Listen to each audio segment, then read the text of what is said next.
Today's sermon is entitled, "The Bush Was Burning with Fire." I'm going to read from Exodus 3, the first 12 verses. They read as follows. Now, Moses was tending the flock of Jethro, his father-in-law, the priest of Midian, and he led the flock to the west of the desert and came to Horeb, the mountain of God. And the angel of the Lord appeared to him in a flame of fire from the midst of a bush. So he looked, and behold, the bush was burning with fire, but the bush was not consumed. Then Moses said, I will now turn aside and see this great sight, why the bush does not burn. So when the Lord saw that he turned aside to look, God called to him from the midst of the bush and said, Moses, Moses. And he said, Here I am. Then he said, Do not draw near this place. Take your sandals off your feet, for the place where you stand is holy ground. Moreover, he said, I am the God of your father, the God of Abraham, the God of Isaac, and the God of Jacob. And Moses hid his face, for he was afraid to look upon God. And the Lord said, I have surely seen the oppression of my people who are in Egypt, and have heard their cry because of their taskmasters, for I know their sorrows. So I have come down to deliver them out of the hand of the Egyptians, and to bring them up from that land to a good and large land, to a land flowing with milk and honey, to the place of the Canaanites, and the Hittites, and the Amorites, and the Perizzites, and the Hivites, and the Jebusites. Now therefore, behold, the cry of the children of Israel has come to me, and I have also seen the oppression with which the Egyptians oppress them. Come now therefore, and I will send you to Pharaoh, that you may bring my people, the children of Israel, out of Egypt. But Moses said to God, Who am I, that I should go to Pharaoh, that I should bring the children of Israel out of Egypt? So he said, I will certainly be with you, and this shall be a sign to you that I have sent you. When you have brought the people out of Egypt, you shall serve God on this mountain. We're going to deal with the call and commission of Moses. Orthodox Jews today would certainly class Moses as the greatest of the Hebrew prophets. In our text, we go a long way back in history to learn from how God has called Moses to a great task, then commissioned him to lead Israel out of slavery. Let's consider first the call. Moses had in earlier years of his life been very privileged. He had as an infant been rescued from the waters of the Nile by Pharaoh's daughter, destined to be learned in the wisdom of the Egyptians, as the martyr Stephen would declare later. Everything was going for Moses, and being adopted into Pharaoh's family, his future prospects were excellent. But at the age of 40, he killed an Egyptian taskmaster beating a Hebrew, and when it was known, he fled, Pharaoh wanting to kill him. This was about the year 1487 BC. Moses, at the age of 40, went to live in Midian, in northwest Arabia, just to the southeast of Canaan, which would become Israel later in history. So the first 40 years of Moses' life was one of privilege and promise. All of that changed with the incident concerning the Egyptian slave master. As Stephen would later attest, when Moses was 40 years old, it came into his heart to visit his brethren, the children of Israel, and seeing one of them suffer wrong, he defended and avenged him who was oppressed, and struck down the Egyptian. For he supposed that his brethren would have understood that God would deliver them by his hand, but they did not understand. Then came the years when Moses matured quietly. It is again the martyr Stephen who informs us that Moses dwelt 40 years in the land of Midian. So, this middle period of Moses' life was when he married Zipporah, daughter of Jethro, and settled down in Midian, having 2 sons with Zipporah and working as a shepherd. First, the rich and privileged life, full of promise, that came to nothing. But then came a period equally of 40 years, much more rural and quiet, and interestingly, it was in the vicinity of Mount Horeb, which is the real site of Mount Sinai. It is not located in the Sinaitic Peninsula, but probably is Jebel Musa, northwest Arabia. Now to our text. Moses was a shepherd looking after the sheep for his father-in-law Jethro, who was the priest of Midian. And he led the flock to the west of the desert and came to Horeb, the mountain of God. Moses had long left behind the courts of Pharaoh, the luxury and the worldly promise. But isn't it always better to be in the right place and doing the right activity and serving God? This is the call of Moses from the Lord, and verse 2 outlines what the Lord did to gain his attention. And the angel of the Lord appeared to him in a flame of fire from the midst of a bush. Bushes in Arabia and North Africa can burst into flame and then are destroyed. Some say Moses imagined what he saw, and some scientists speculate that he was hallucinating. But we dismiss the idle speculations of men. God is not interested in misleading us in anything that he chooses to have recorded in the Word of God. This is an event that really happened.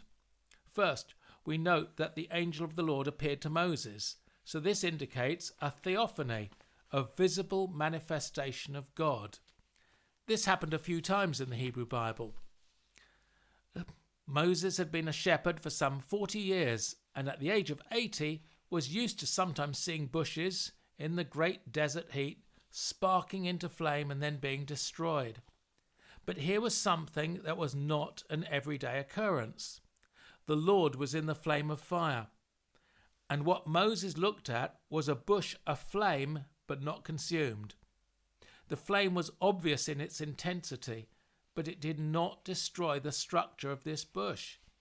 And so Moses turned aside from whatever he was doing, and he would see this great sight, why the bush does not burn. Something miraculous was occurring. The Lord succeeded in gaining the attention of Moses. Now God would begin to call him. The Lord called to Moses from the midst of the bush, Moshe, Moshe, Moses, Moses. Moses may come from the Egyptian for drawn out. Moses, as an infant, had been drawn out from the Nile River, and the time would come to help Israel to be drawn out of slavery in Egypt. And that would be a picture of the achievement of Jesus to draw people out of slavery to sin. And we read of the obvious response to the Lord of a man who has held a quiet post for 40 decades and has no great opinion of himself. We must not think that being rich, strong and wise in our own sight are good requirements for service. But if we have a lowly spirit, an honest calling, and are ready to say to God, "Here I am," we may then be well qualified to actually serve God. How could a mature shepherd in Midian be used to rescue a people numbered by the 100,000 from slavery to what was then the world's supreme power? Such is what the living God specializes in. Now, the Lord orders Moses to keep his distance and remove his sandals. He stood on holy ground. How do we view our fellowship with the Lord? Is he just a friend? Or is he the one we view as Creator, Lord of Lords, King of Kings, and Lord of Glory? Do we always regard him as Lord before whom we bow? We should fear God and give him the deepest respect. We can learn from the experience of Moses. In verse 6, we read of God identifying himself. I am the God of your father, the God of Abraham, the God of Isaac, and the God of Jacob.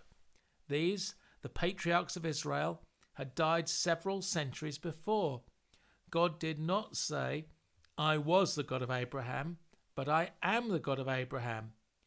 Therefore, Abraham was continuing to know the true God. Physical death is not the end of human existence. We either go to be with the Lord forever, or we have ensured a terrible eternity for ourselves.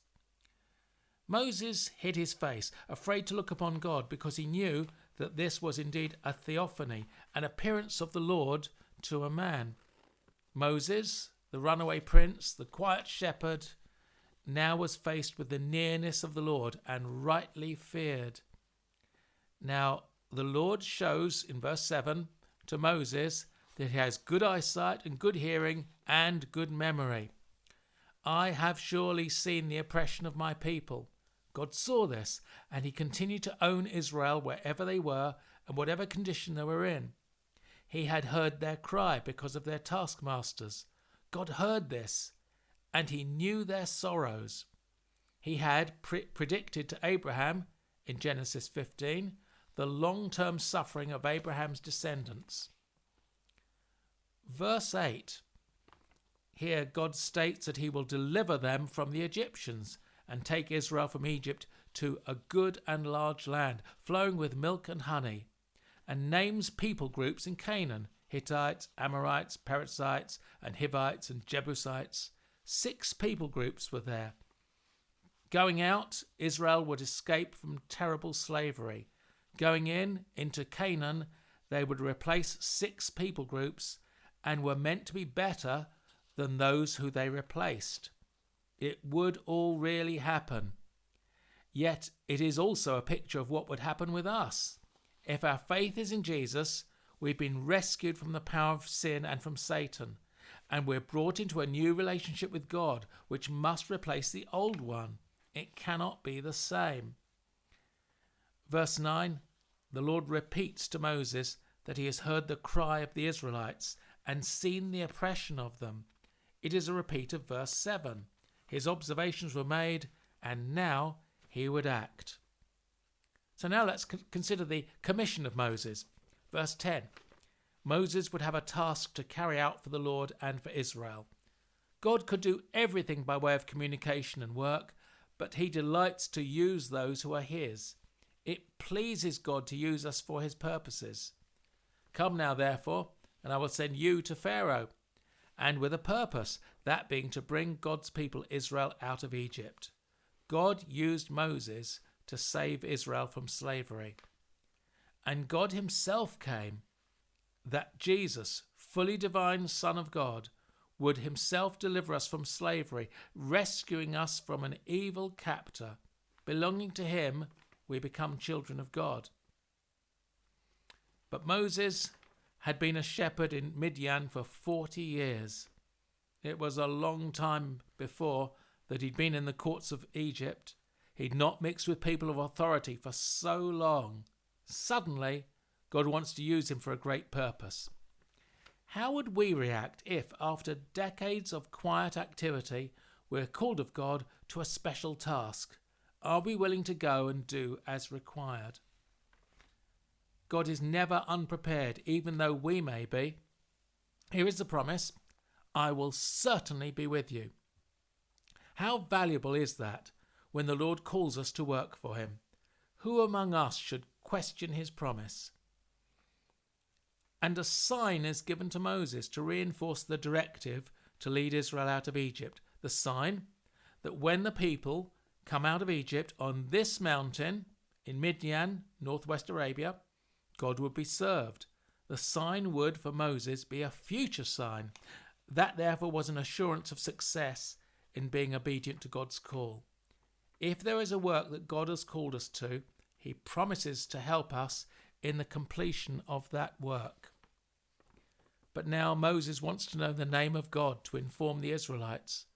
So when I come to the Israelites and tell them, the God of your fathers has sent me to you, then they'll ask, what is his name? What shall I tell them? God provides his name.